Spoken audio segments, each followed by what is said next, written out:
Vous êtes spécialiste des questions humanitaires et votre livre « Guerre humanitaire, mensonges et intox » c'est aux éditions Textuelles. Anthony Bélanger, vous êtes éditorialiste, spécialiste des questions internationales. Et Myriam Amellal, vous êtes journaliste à France 24, présentatrice d'Express Orient et du Journal de l'Afrique. Merci de participer à cette émission en direct. Donc on l'a dit, conférence internationale aujourd'hui à Paris en faveur de Gaza. On part direct à l'Élysée, retrouver notre correspondante Lise Vogel. Bonjour Lise. Alors la conférence commence un peu plus tard dans la matinée. On l'a dit, inédite dans son contenu et son format. Oui, en effet, parce qu'il y a des dizaines de représentants de différents pays, de différentes organisations qui sont attendus. D'ailleurs, ces délégations, vous pouvez commencer à les voir arriver. Et on a perdu Lise Vogel. Est-ce qu'on peut la retrouver? Alors on attend, on attend quelques secondes pour essayer de la retrouver. Non, toujours pas. Donc toujours pas de Lise. Anthony Bélanger, est-ce qu'on peut dire que quand même il y a une pression internationale qui va aujourd'hui s'exercer à Paris pour essayer de tenter d'infléchir la position d'Israël qui ne veut pas entendre parler, alors ni de trêve, ni même de pause humanitaire, sans qu'on ait très bien compris la différence entre une trêve et une pause. Israël qui n'est pas invité, mais qui sera tenu au courant des discussions. Bon, j'essaye de sauver un petit peu ce qui va se passer aujourd'hui à Paris, parce que je pense que malgré tout, c'est beaucoup d'agitation pour pas grand-chose. L'ONU a demandé, a estimé environ à 1,5 milliard, 1,2 milliard d'euros, ce qu'il faudrait pour aider dans l'urgence Gaza. Est-ce qu'on avait besoin de 40 députés, 40 ONG, ministres, chefs d'État et de gouvernement, qui sont d'ailleurs très très peu nombreux, pour rassembler cette somme? Il suffirait que la France l'avance, au fond. Elle les a, les moyens. 1,2 milliard, c'est pas si cher. Voilà, on demandait... j'essaie de comprendre dans quel contexte se situe éventuellement une mesure audacieuse que pourrait prendre la France pour se démarquer un peu du reste de l'Europe qui, d'une manière pavlovienne, se retranche derrière... Faut-il avoir accès à cette bande de Gaza? C'est bien ça qu'on demande à Israël. C'est une autre affaire, ça. Pour l'instant, il s'agit de faire à Paris un geste et de rassembler des responsables qui, en fait, ont les yeux rivés sur Riyad, parce que c'est demain que la vraie conférence se passera. Elle sera à Riyad, en Arabie Saoudite, où tout le monde musulman notamment, se rassemblera. Je pense au président indonésien, mais il y a tout le monde, où il y aura vraiment des chefs d'État, vraiment des ONG, vraiment des décisions prises. Myriam Amellal, cette conférence se tient aujourd'hui à Paris, à l'initiative d'Emmanuel Macron. Est-ce qu'il y a aussi un enjeu pour Emmanuel Macron, c'est d'essayer de redonner du lustre à ce qu'on appelait autrefois la politique arabe de la France, dont on se rend compte à l'aune de ce conflit qu'elle aurait disparu, qu'elle se serait évaporée, que ce ne serait plus qu'un souvenir des livres d'histoire? Oui, je pense qu'il y a une volonté évidemment de revenir un petit peu sur la scène arabe, j'ai envie de dire, mais je pense que c'est un peu perdu d'avance. La France, mais toute la communauté internationale et l'Occident en particulier n'ont plus de crédibilité vis-à-vis de ce monde arabe et encore plus côté palestinien. Moi, j'ai pu m'entretenir avec des Gazaouis. J'ai réussi à joindre quelques Gazaouis difficilement. Et je peux vous dire que cette conférence, d'abord, personne n'en a entendu parler. Et ce qui est assez frappant, c'est que le fait de parler de trêve humanitaire et d'humanitaire, c'est presque une insulte pour ces personnes qui disent « mais vous parlez d'aide humanitaire, mais il faut parler d'arrêt des bombardements ». Voilà ce qu'on m'a dit. On m'a dit « il faut arrêter les bombardements ». Évidemment, l'humanitaire est très important, hein, on en parlera, mais j'ai eu cette phrase qui m'a beaucoup marquée, c'est « on veut nous nourrir pour mourir ». La priorité sur place, c'est d'arrêter les bombardements, c'est ce cessez-le-feu, ou même cette trêve dont vous parliez, et la communauté internationale, après 1 mois de bombardement, n'a pas réussi à négocier ne serait-ce qu'une trêve de quelques heures.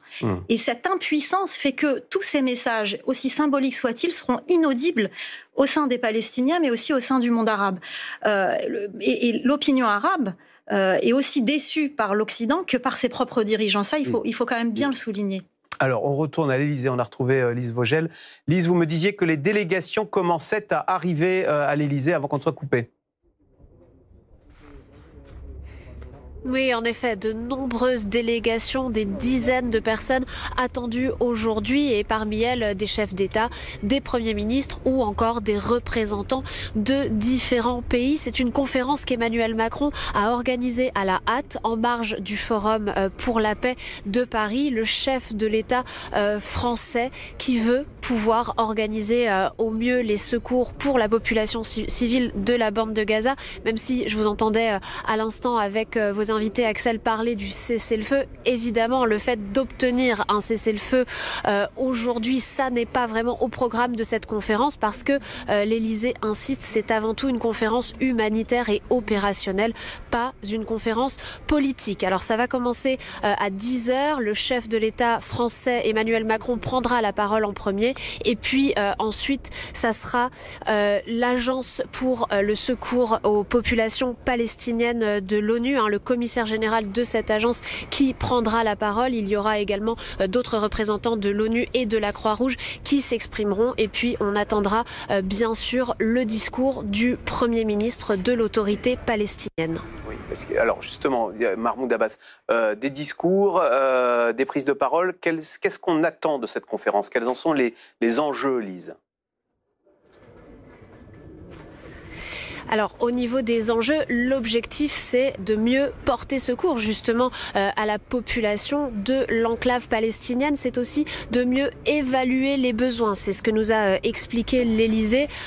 Ici, on souhaite vraiment pouvoir entendre les différentes organisations qui opèrent sur le terrain et comprendre de quoi elles ont besoin, comment c'est possible d'acheminer ces secours. Et il y a évidemment différentes idées qui sont sur la table. Est-ce qu'il est possible de mettre en place des corridors maritimes, peut-être avec Chypre par exemple?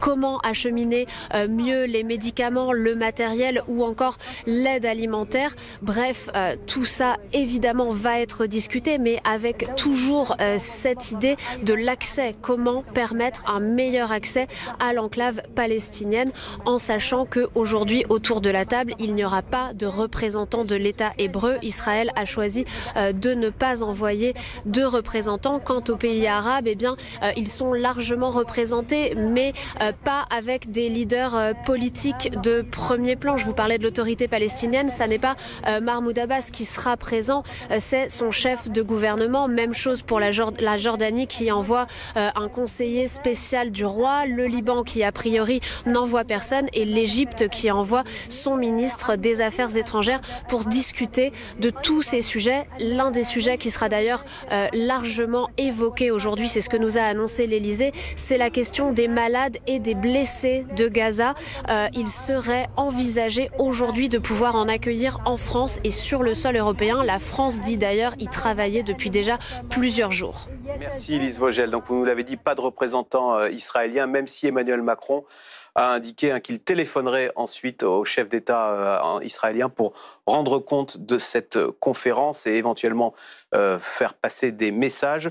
Ronnie Broman, on parlait, l'un des enjeux, c'est de venir en aide aux 2 300 000 Gazaouis qui sont aujourd'hui, on l'a dit, enfermés dans Gaza. Qu'est-ce qui passe aujourd'hui comme aide à Gaza? Il y a quand même des camions au compte-gouttes. Comment aujourd'hui, quelle est la situation? Oui, l'aide entre au compte-gouttes. Quelques dizaines de camions ont pu passer le terminal de Rafah, du côté égyptien vers le côté palestinien. Mais c'est absolument dérisoire par rapport à l'immensité des besoins. Gaza ne peut plus rien produire dans le contexte des bombardements, donc dépend entièrement de l'aide qui lui arrive de l'extérieur. Or, cette aide est bloquée par le siège ou quasiment bloquée par le siège. Donc, ça veut dire une population qui n'a même plus, qui a faim, qui a soif? Mais bien sûr, c'est une population, d'ailleurs on le décrit tous les jours, l'eau est saumâtre, elle est rare, les vivres sont rares, des tas de gens ne font qu'un repas par jour, on commence à avoir faim là-bas, mais on opère aussi les blessés sans anesthésie, on ne peut plus soigner les malades chroniques, les blessés d'ailleurs ne peuvent pas se rendre à l'hôpital dans la plupart des cas en raison des bombardements ou parce que les hôpitaux sont endommagés. Il y a quelque chose, on estime qu'il y a quelque chose comme, on entend des chiffres qui nous disent qu'il y a en gros 25 000 blessés, il y a 3 000 lits d'hôpitaux qui sont en plus dysfonctionnels aujourd'hui. Donc le désastre, il est omniprésent, il est multifacette, il englobe tous les aspects de la vie quotidienne. Alors quand j'entends qu'on va faire une conférence pour évaluer les besoins, les bras m'en tombent. Enfin, c'est grotesque. C'est pour évaluer les besoins ou pour avoir accès justement à cette bande de Gaza. À ce moment-là, c'est l'organisation d'une pression sur Israël pour obtenir cet accès. D'ailleurs, c'est la seule, la seule éventuelle micro-avancée que, me semble-t-il, on peut attendre aujourd'hui, c'est-à-dire quelque chose qui ressemble à un vague début de pression exercée sur l'État hébreu. Sans cela, on peut réunir toutes les bonnes volontés que l'on veut. L'aide va s'accumuler à l'entrée de Gaza, côté égyptien, mais n'atteindra pas les gens. Donc, le cessez-le-feu, dont il ne va pas être question aujourd'hui, est l'enjeu primordial. Et l'urgence vitale, moi je ne parle pas d'urgence humanitaire, je parle d'urgence absolument vitale à laquelle il faut répondre face à la situation à Gaza. Et malheureusement, j'ai l'impression que cette conférence passe largement à côté. C'est exactement ce que m'ont dit les personnes que j'ai pu avoir au téléphone qui sont à Gaza. La difficulté, c'est pas de réunir de l'aide. Tout le monde peut envoyer de l'aide. C'est une question de volonté, l'aide. C'est de négocier l'entrée de cette aide. Voilà. C'est ça la vraie question. Alors justement, je vous propose d'aller voir au plus près la situation à Gaza. Selon les chiffres du Hamas qui sont invérifiables, parce qu'il n'y a pas de journalistes occidentaux à Gaza, il y a déjà plus de 10 000 morts depuis le 7 octobre. Donc comment se passe la vie sous les bombardements israéliens? C'est un sujet d'Odile Longueval et Delphine Chevalier. Dans le ciel de Gaza, des panaches de fumée toujours plus nombreux. Les frappes israéliennes s'intensifient encore. Ce camp de réfugiés dans le centre du territoire a été bombardé. Les immeubles pulvérisés ne sont plus que gravats. Près de 10 000 Palestiniens sont morts selon le Hamas. Des hommes, des femmes et de nombreux enfants. Je vis dans ce quartier, c'est notre maison. Elle a été détruite comme toutes les autres.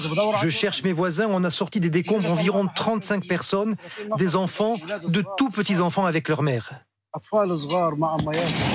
Hier, les civils continuaient de fuir vers le sud de Gaza. Certains entassés sur des carrioles. D'autres à pied, portant dans leurs bras leurs bébés, éprouvés par l'intensification des combats. On a vu des chars, on a vu des cadavres qui traînaient. On n'en avait jamais vu autant. Aujourd'hui, on a vu du sang et des corps de martyrs se décomposer sur le sol. Myriam Amellal, des corps de martyrs, c'est l'expression qu'il utilise, ce Gazaoui. Ça traduit quoi? Ça traduit nous mourrons en martyrs, quelque part une radicalisation de ces... Non, pas du tout. Je dirais que c'est une habitude. C'est très présent dans la culture arabo-musulmane. Dans une guerre, même dans un séisme, on dit qu'on est mort en martyr. Donc ça traduit pas forcément une radicalisation. D'ailleurs, les personnes avec qui j'ai pu parler de la bande de Gaza m'ont dit, vous savez, on se bat contre le Hamas tous les jours, sauf quand il y a des avions israéliens qui nous bombardent. C'est une phrase très importante. C'est-à-dire que là, ils sont en situation de guerre.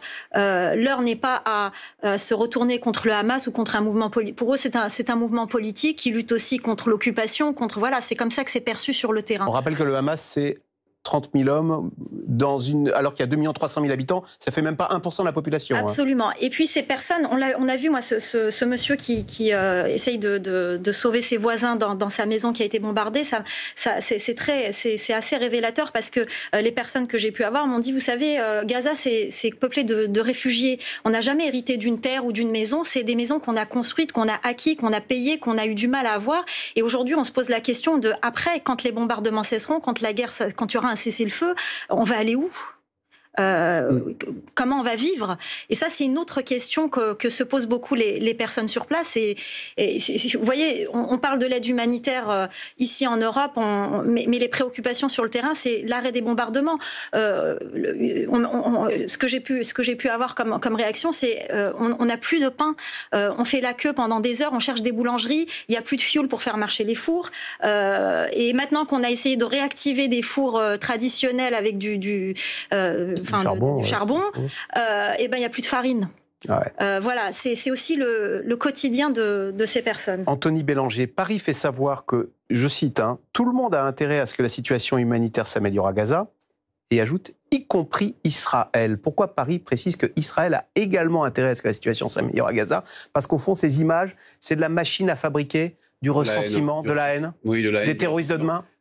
Quand on le voit aux manifestations dans le monde musulman en entier en ce moment, c'est-à-dire on a vu par exemple cette immense manifestation en Indonésie, qui est le premier pays musulman au monde, il y avait une véritable solidarité avec les Palestiniens de l'Oumma, c'est-à-dire de l'ensemble du monde musulman, qui s'exprime absolument dans tous les pays, qui s'exprime à la fois d'une façon populaire et à la fois comme un avertissement à leur propre gouvernement.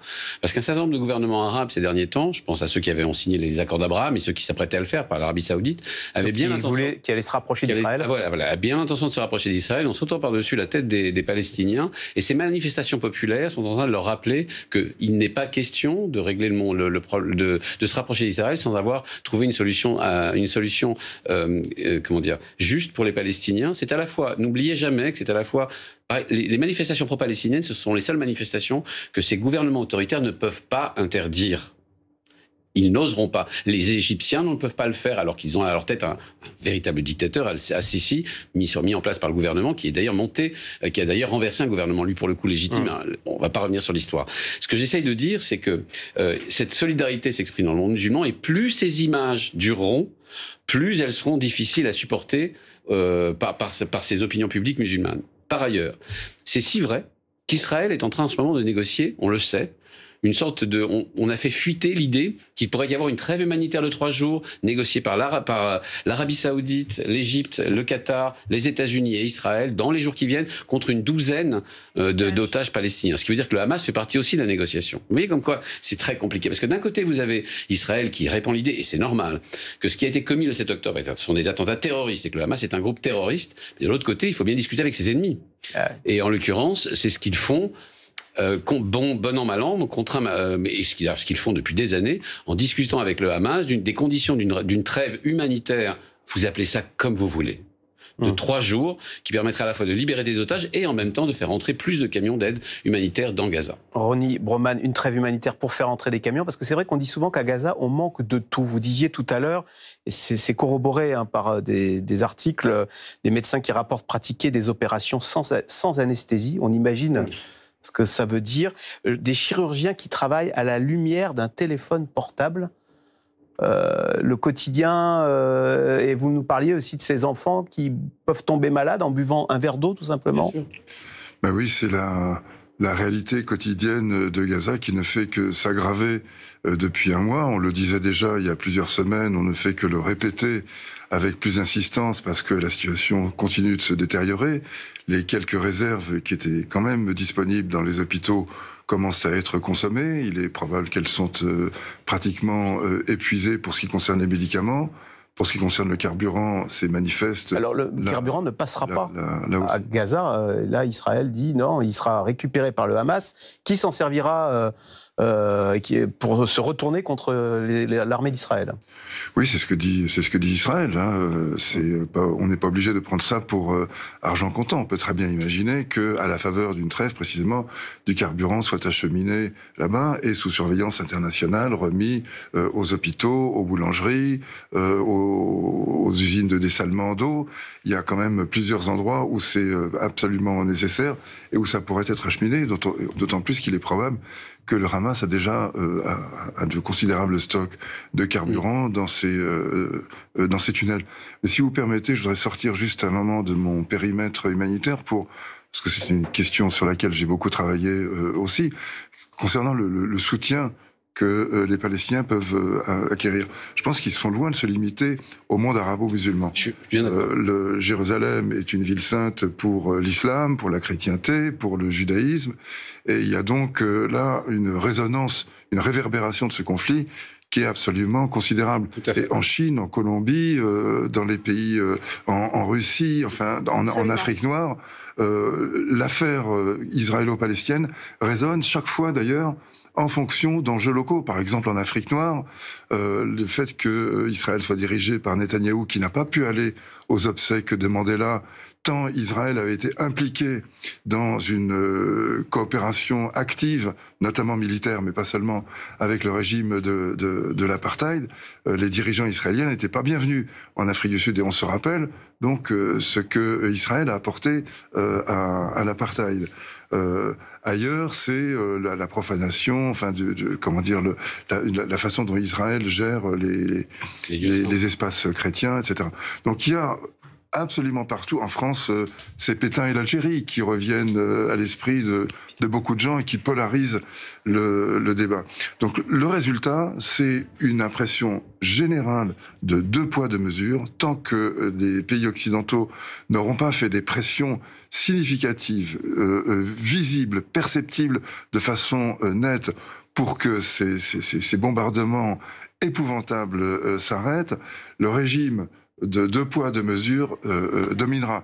En Ukraine, quand la Russie attaque l'Ukraine, on considère que le droit international est violé et on se porte au secours de l'Ukraine, et je pense qu'on a bien raison. Le droit international est violé depuis des décennies par la colonisation, l'occupation civile, l'occupation militaire, les hésitaires, les dépossessions, et là, rien n'est fait.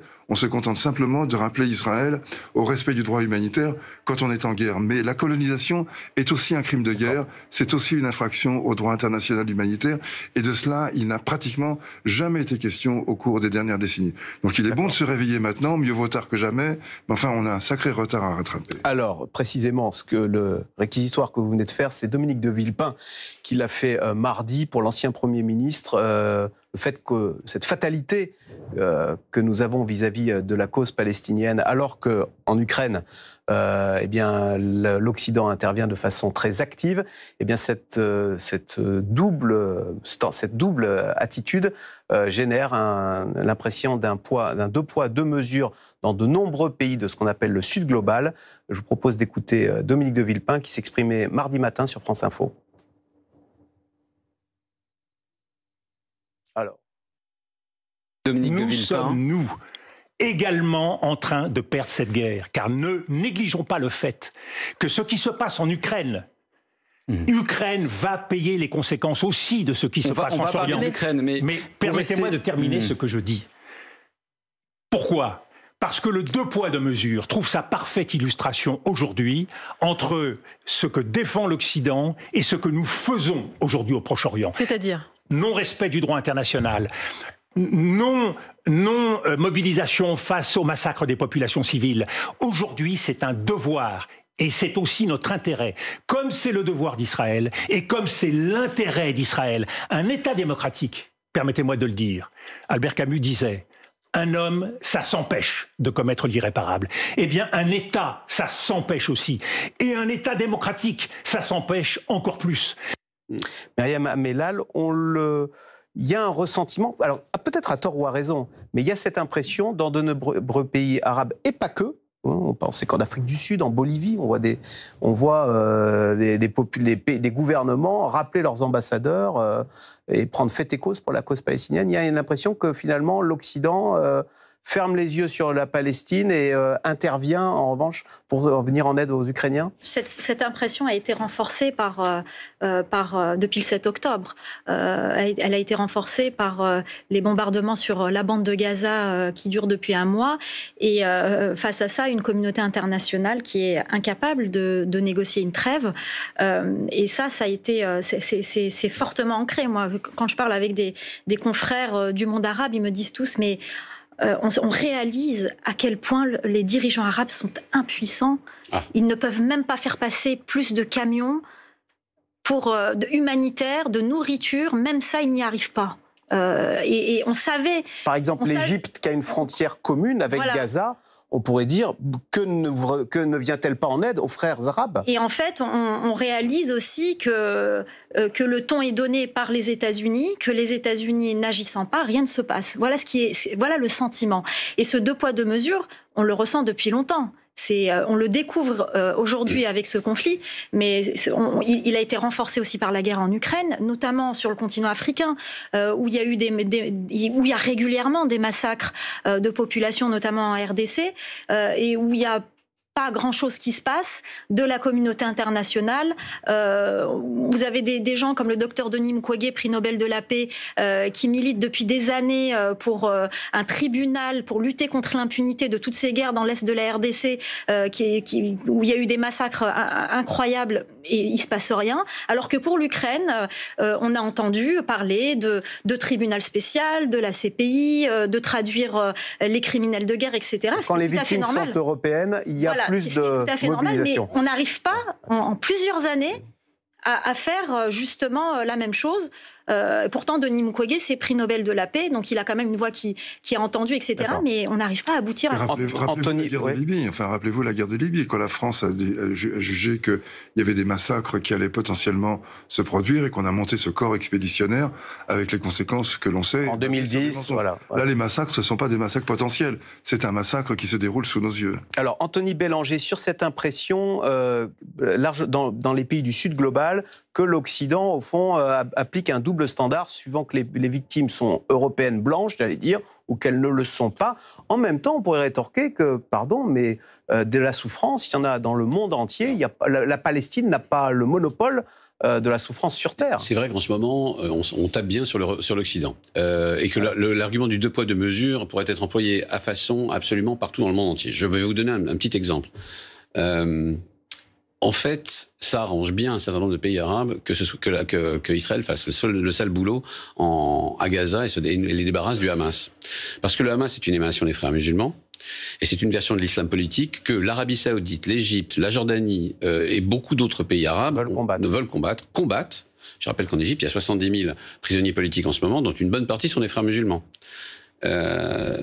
Et que c'est un gouvernement des frères musulmans qui a été renversé, légitimement élu par ailleurs, qui a été renversé en 2013 par le dictateur en ce moment en charge de l'Égypte, Mohamed Al-Sisi. Monsieur Al-Sisi, pardon, pas Mohamed. Donc l'hypocrisie est absolument partagée partout. Je rappelle qu'on en parlait tout à l'heure, que l'Arabie Saoudite a mené une sale guerre et continue de mener une sale guerre au Yémen. Il n'y a pas des mobilisations partout dans le monde arabe pour plaindre le Yémen, où je crois qu'on en est à 500 000 morts, de la même manière qu'il y a 500 000 morts ou 600 000 morts aujourd'hui. Ah oui, il y a 10 000 morts en Palestine, mais vous me rapportez 500 000 morts au Yémen. 300 000 au Yémen, plutôt 500 000 à un demi-million. Et il n'y a pas eu de mobilisation internationale pour les victimes du Yémen. Alors, par ailleurs, vous voyez ce genre d'arguments spécieux. On peut les renvoyer faire équivaloir une guerre à une autre, ou qui voudrait dire, là vous êtes intervenu, là vous ne l'êtes pas. On voit bien jusqu'à quel point ça peut nous entraîner. Mais il se trouve que dans le cas d'Israël-Palestine, l'argument porte plus. Pourquoi ? Parce qu'on avait oublié un peu vite que c'est notre ère géopolitique à nous. C'est-à-dire que ce qui se passe autour de la Méditerranée nous concerne immédiatement. Il n'y a pas moyen de faire autrement. Nous avons en France la plus grande communauté juive d'Europe, et j'en suis fier. Et nous avons aussi la plus grande communauté musulmane d'Europe, ou arabo-musulmane d'Europe, et j'en suis aussi très fier. Ça ne veut pas dire que nous importons le conflit. Ça veut dire que ce conflit est le nôtre, et depuis 70 ans. Un nombre extrêmement important de nos compatriotes ont été, j'allais presque biberonnés au sentiment de justice ou d'injustice au travers de ce conflit. Il est donc normal que nous ayons, et pas seulement nous, en Europe, partout en Europe, je vois la façon dont les Espagnols réagissent, qui ont longtemps été pro-palestiniens et qui le sont encore aujourd'hui.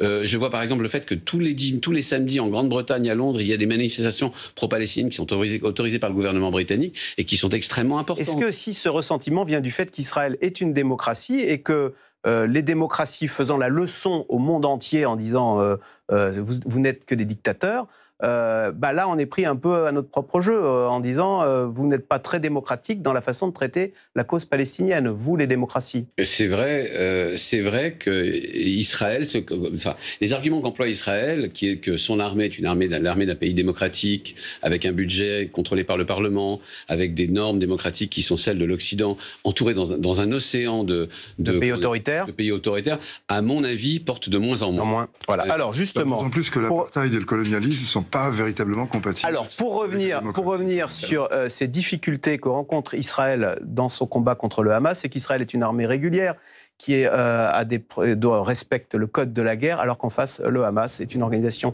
terroriste qui ne respecte pas grand-chose. Et on s'en rend compte quand on s'aperçoit que le Hamas peut dissimuler des lance-roquettes dans des hôpitaux, voire dans des clubs de scoutisme. De la guerre, Non, mais alors vous réagirez après, Ronnie Broman. Je vous propose d'abord de voir, et vous réagirez, Agnès Varamian et Soufiane Yassine.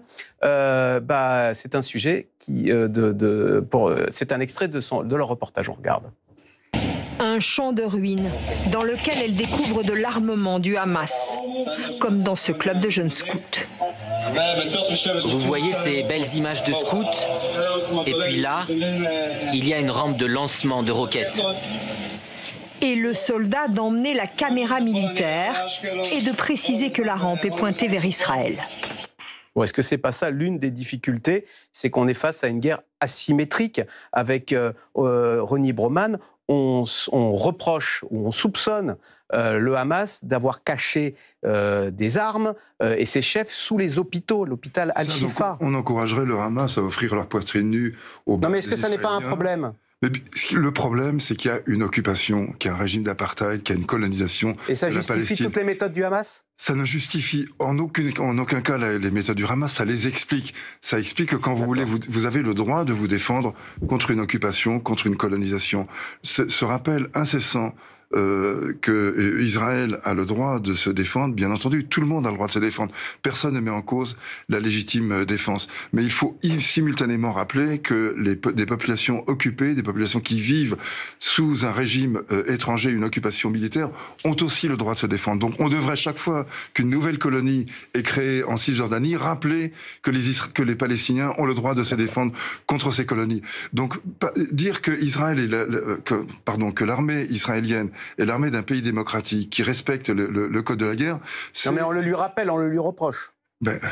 On lui reproche. Il n'y a pas de guerre qui se passe selon un code de virilité, de noblesse, de respect de l'autre. La guerre, c'est un enjeu primordial. Il s'agit de gagner. Il ne s'agit pas de respecter quoi que ce soit. Si pour gagner il faut respecter un petit peu, on fait attention à respecter. Anthony Bélanger, est-ce qu'il y a quand même... C'est l'occupation qu'il faut condamner. Est-ce quand même, quand on parle de guerre asymétrique, la difficulté pour Israël, c'est que c'est un pays démocratique, c'est une armée qui est sous le regard du monde entier et qu'elle combat une organisation terroriste qui, elle, n'a pas les méthodes et peut utiliser sa propre population, les Palestiniens, comme d'un bouclier pour se protéger. Les Gazaouis, est-ce que je me trompe en disant ça, ne peuvent pas aller se réfugier dans les tunnels. Donc on voit bien que le Hamas prend en otage sa propre population. Attendez.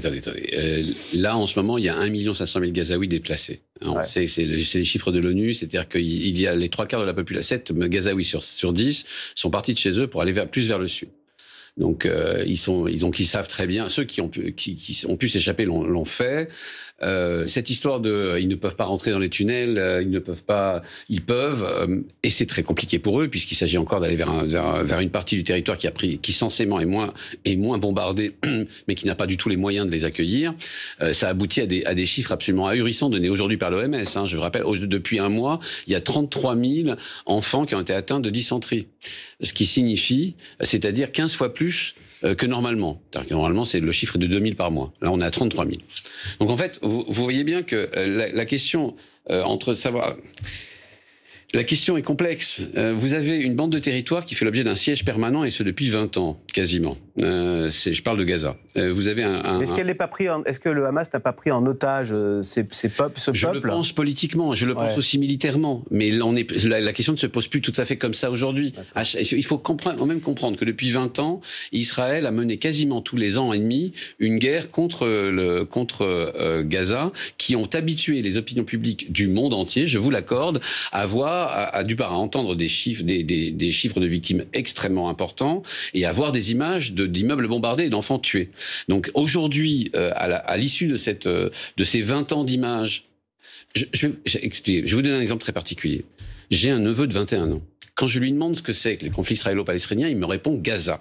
Et il me répond à 21 ans, j'ai vu ça quasiment tous les ans de ma vie et de ma jeunesse. On pourrait dire ça nous aussi. Hein. Non. il y a un changement de génération, un changement de paradigme. Moi, ma génération avait reçu en collège et au lycée, des rescapés de la Shoah qui étaient venus leur expliquer comment la communauté juive avait souffert et avait été victime des délires européens pendant la Seconde Guerre mondiale. Donc il y avait une compassion. Il y avait donc une espèce de compassion, une espèce de légitimation d'Israël qui, moi, m'a formé. Et surtout une formation à lutter contre l'antisémitisme qui m'a formé. Ce n'est plus le cas aujourd'hui. Un moment d'histoire est passé, on est passé à autre chose. Et ce qui concerne mon neveu de 21 ans, ce n'est pas l'antisémitisme, évidemment qu'il n'est pas antisémite, mais il est frappé depuis son enfance, son adolescence. Il a discuté dans les cours de récréation de la souffrance des Gazaouis, l'occupation et ça change tout. Y compris, et ça explique notamment comment est-ce qu'aujourd'hui, on est passé en quelques heures, quasiment quelques jours, de la compassion pour les 1400 victimes des terroristes du Hamas le 7 octobre à la compassion habituelle et surtout la mobilisation pour les Gazaouis. Alors, on le sait, les journalistes ne peuvent pas entrer dans la bande de Gaza. Eh ben, c'est pourtant un document exceptionnel que je vais vous proposer de regarder maintenant, puisque notre reporter Agnès Varamian a été autorisée à entrer avec l'armée israélienne à l'intérieur de la bande de Gaza. Bien sûr, elle a dû respecter toutes les consignes qui lui ont été fixées par Tsahal, mais néanmoins, nous allons voir les premières images prises par un reporter français, occidental, de France Télévisions, en l'occurrence, à l'intérieur de Gaza. Document Agnès Varamian. Il n'y a que 2 ou 3 kilomètres à parcourir, mais ce sera en blindé. Nous embarquons avec les militaires et 3 autres journalistes, sous la première condition de ne pas dévoiler l'endroit précis où nous allons. Par une minuscule ouverture, nous apercevons la barrière de sécurité qui sépare Israël de Gaza. Nous sommes en train d'entrer dans Gaza et nous prenons exactement le même chemin que les terroristes ont pris pour venir en Israël le 7 octobre dernier. Nous arrivons à Beth Hanoun, la ville la plus proche d'Israël. Ce qui marque, c'est l'ampleur des destructions et les bruits d'explosions. Raids aériens, artillerie, le tracé des rues n'existe plus vraiment à Beth Hanoun. Aujourd'hui, les bulldozers sont à l'œuvre. Voici de près donc ces énormes bulldozers blindés. En fait, grâce à leur blindage, ils permettent d'ouvrir les routes. Où sont les civils de Beth Hanoun, ville située très au nord de Gaza? Les militaires affirment que beaucoup ont suivi les ordres d'évacuation répétés par Tsahal. Nous marchons dans un périmètre de 500 mètres. Le colonel nous emmène pour découvrir l'entrée de ce qu'il présente comme un tunnel du Hamas. C'est en plein milieu des maisons des civils. Une échelle, des fils électriques, un tuyau d'eau et même des couvertures. C'est très bien construit comme tunnel. Il y a tout dedans et puis c'est fait avec du béton. Est-ce que vous savez si ce tunnel va vers le sud ou jusqu'où il va? Le geste est éloquent. Silence. Mariam Mamelal, bon, d'abord on est frappé par Gaza année zéro, hein. On a l'impression vraiment qu'il n'y a plus rien.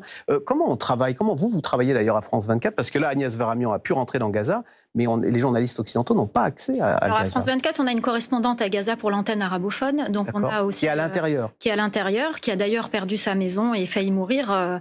Son domicile a été bombardé. Elle a pu sauver sa fille in extremis. Elle fait régulièrement des interventions à l'antenne. Elle raconte ce qui se passe sur le terrain. Et il faut dire aussi qu'il y a quand même beaucoup de journalistes palestiniens qui sont à Gaza. Il ne faut pas non plus dénigrer leur travail. Ils prennent des risques. Combien sont morts? Une trentaine, je crois. Ils prennent des risques pour couvrir et puis pour se connecter parfois, chercher des endroits où ils ont du réseau pour pouvoir envoyer leurs images, etc. Évidemment, ils sont palestiniens de Gaza et voilà, ils couvrent le conflit dans leur propre terre, sur leur propre terre. Mais il faut quand même pas dénigrer leur travail. Je pense que ce serait pas très confraternel. En revanche, oui, on a des informations qui nous arrivent de Gaza.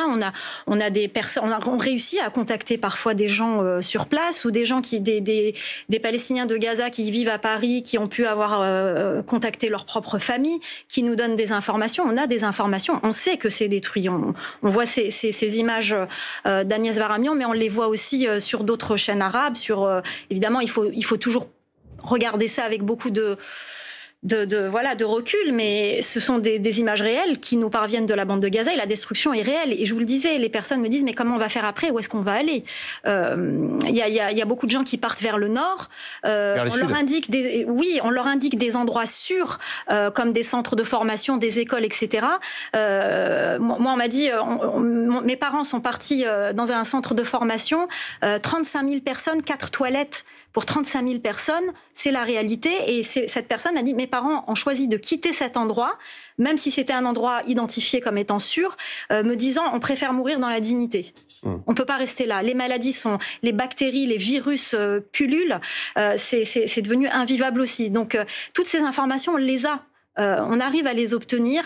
On sait que la situation est désastreuse. Voilà. Est-ce qu'au moins c'est efficace sur le plan purement technique qui consiste à vouloir éliminer les 20 à 30 000 hommes du Hamas? Est-ce qu'au moins par cette dévastation, le fait qu'on dévaste le Gaza, au moins Israël pourra dire, mais au moins c'est un prix très lourd, mais au moins j'arrive à éradiquer le Hamas, qui est l'objectif numéro 1. Qui est l'objectif numéro 1, et pas que d'Israël. Je rappelle toujours qu'il y a quand même un certain nombre de pays arabes qui attendent planqués derrière qu'Israël fasse le sale boulot. Mais alors, ce qui est fascinant avec l'offensive israélienne, on voit bien ce qu'ils font. Ils isolent le tiers nord de la bande de Gaza, où ils estiment que se trouve l'essentiel des troupes et des ressources du Hamas.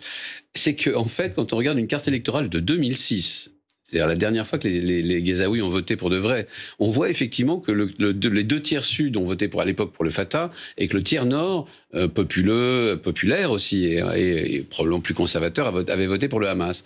Donc en fait, c'est comme si le temps s'était figé en 2006, et que Israël considère que les strongholds, c'est-à-dire les terroristes sont au nord. Les terroristes sont au nord. Ce qui, à mon avis, est un peu hasardeux comme calcul. Mais ont-ils vraiment envie d'en finir totalement avec le Hamas? C'est-à-dire qu'à un moment ou à un autre, et d'ailleurs, ce qui est fascinant avec la diplomatie américaine en ce moment, on l'a souligné, c'est qu'effectivement, elle est très pro-israélienne et elle fournit des moyens et des armements et une protection militaire à Israël, mais en même temps, c'est la seule à parler sérieusement d'avenir, et à notamment prévenir Israël qu'il n'était pas question de réoccuper la bande de Gaza, ni sécuritairement, ni militairement, ni humainement d'ailleurs. Donc en fait, on a l'impression que c'est comme si le monde s'était figé en 2006. Encore une fois, c'est comme si ce conflit nous sautait à nouveau au visage, alors que ça faisait 15-20 ans qu'on en avait oublié les tenants et les aboutissants. Enfin, pas ceux qui s'intéressent au sujet, mais bon. Et je vous dis, c'est au point que ça suit pratiquement, fidèlement la carte électorale de 2006 de la bande de Gaza de l'époque. Ronnie Broman, quand on voit ces images de Gaza dévastées, on se dit mais quel avenir pour cette bande de Gaza? Qui, d'ailleurs c'est la question à laquelle personne n'est capable de répondre, qui demain administrera le Gaza? Donc on se dit ça ne sera plus le Hamas. Qui va diriger ce territoire où vivent 2,5 millions de personnes? Je n'ai pas plus de réponse que quiconque. Ce que je constate, c'est que Israël est engagé dans une fuite en avant nihiliste, suicidaire, et que dans cette fuite suicidaire... Pourquoi suicidaire? Parce que... ça va lui revenir en boomerang, cette souffrance qu'elle inflige? Depuis longtemps. On peut dire que la poursuite de la colonisation, le durcissement de l'attitude des colons, les violences croissantes dans les territoires, on n'a pas parlé de la Cisjordanie jusqu'à présent. Justement, c'est le dernier sujet. Déjà plus de 130 morts. Les colons qui s'arment, qui harcèlent, qui persécutent, donc qui installent une situation de violence et donc de révolte contre cette violence qui ne va pas manquer d'éclater également. On y va ? Pour moi, c'est juste un mot. Pour moi, c'est une attitude suicidaire que j'ai d'ailleurs depuis longtemps qualifiée de suicidaire. Donc, ce n'est pas de cette guerre-là que date ce sentiment d'un suicide. Et de nombreux Israéliens considèrent en effet aussi que la colonisation est suicidaire. Donc, ce n'est pas un diagnostic. Ben voilà. On est en train d'avancer vers le gouffre et la communauté internationale est le seul recours et l'ultime possibilité d'arrêter cette marche vers l'enfer, cette marche vers le rien, vers le vide, vers le chaos. Malheureusement, on ne la voit pas aujourd'hui malgré les efforts de Paris, mais on n'y croit pas tellement. Extrêmement modeste. Hein. Alors, justement, le risque d'extension du conflit a commencé par la toute proche Cisjordanie. Eh bien, je vous propose justement de regarder ce documentaire, ce reportage de France 24 de Jonathan Walsh, Catherine Norris-Trant et Red Abouzadeh. C'est le risque d'extension du conflit bien réel en Cisjordanie. À Jénine, même les enfants manifestent pour dénoncer les bombardements sur Gaza. Cette ville du nord de la Cisjordanie est depuis longtemps un bastion de la lutte armée palestinienne. Et après les attaques du Hamas, l'armée israélienne a multiplié les raids ici et même effectué des frappes aériennes. Depuis le 7 octobre, c'est un cauchemar. Les pays arabes, les pays occidentaux, le monde entier regarde la cause palestinienne se faire liquider. Nous sommes palestiniens, nous combattrons pour notre terre, notre honneur, et nous ne partirons pas d'ici. Les destructions et les assauts de l'armée se concentrent sur le camp de réfugiés de Jénine. Plusieurs générations de Palestiniens ont grandi ici depuis 1948. Et les groupes armés qualifiés de terroristes par Israël y sont solidement implantés. Ici, même les partis politiques les plus modérés ne croient plus au processus de paix. Tous les jours, il y a des tueries. Que peuvent faire les jeunes? Que voulez-vous que je leur dise? Résister avec des cailloux? Il n'y a plus de solution. Ils nous bombardent avec des avions et des missiles. Avant, on croyait au processus de paix. On avait encore un petit peu d'espoir, mais maintenant, c'est fini. Aujourd'hui, Israël nous déclare la guerre. Le soir même, ce responsable du Fatah est une nouvelle fois arrêté, accusé de soutenir le terrorisme.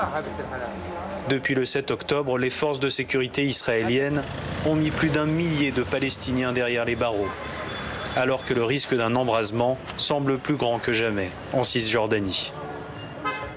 Myriam Amellal, le risque d'extension du conflit qui déborderait Gaza en Cisjordanie, voire, on l'a beaucoup craint la semaine dernière, au nord avec la possible entrée du Hezbollah, du groupe terroriste Hezbollah, contre Israël. Alors moi je crois moins l'extension du conflit régional de manière frontale en tout cas. Je pense qu'en entendant le leader du Hezbollah, Hassan Nasrallah, on a compris qu'il ne voulait pas s'engager dans une guerre frontale parce que de toute façon, il serait battu très vite. Il y a 2 porte-avions américains à côté, ça fait réfléchir. Y compris l'Iran, ça fait réfléchir, c'est dissuasif, mais il a quand même annoncé indirectement qu'il allait mener une guerre d'usure. Et ça, je veux dire, c'est aussi...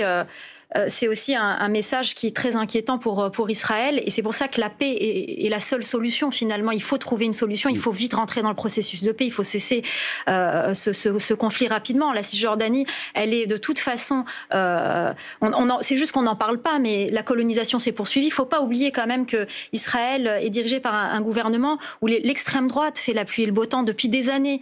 C'est des petits partis qui tiennent des propos extrêmement violents.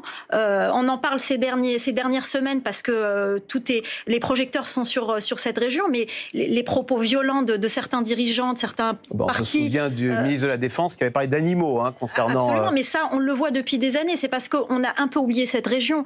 Et ça, on le vit quotidiennement. C'est de l'humiliation qui est vécue quotidiennement en Cisjordanie, plus la colonisation. Donc, ce n'est pas étonnant que ça s'embrase en Cisjordanie. Après, pour le reste de la région, je ne pense pas que ça se fera de manière frontale, mais en tout cas, une guerre d'usure sera menée et il y a une force véritablement dans la région.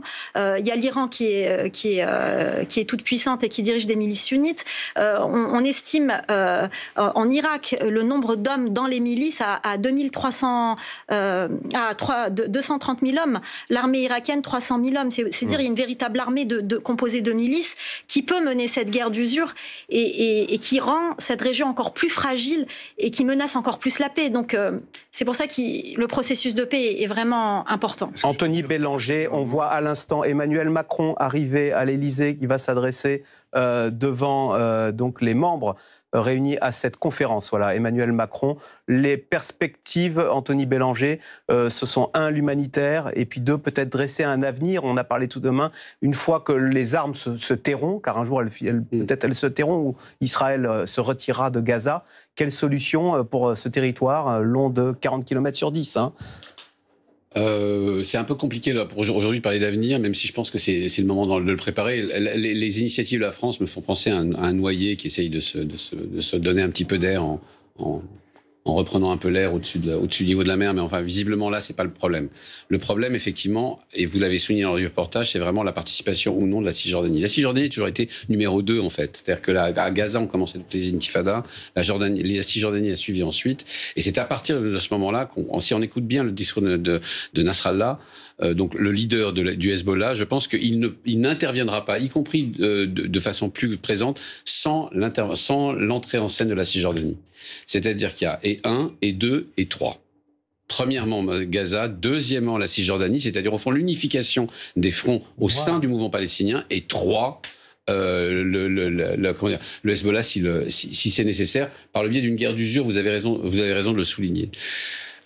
Donc, vous voyez comment tout ça se... Pardon. Non, parce qu'Emmanuel Macron va s'exprimer. Donc, je vous remercie beaucoup. On va le diffuser, d'avoir participé, de nous avoir expliqué les ressorts de ce conflit. Allez, bonne journée sur France Info. On se retrouve demain pour une nouvelle émission. Vous restez sur France Info et on va continuer à décrypter cette journée et cette conférence internationale humanitaire en faveur de Gaza. À demain.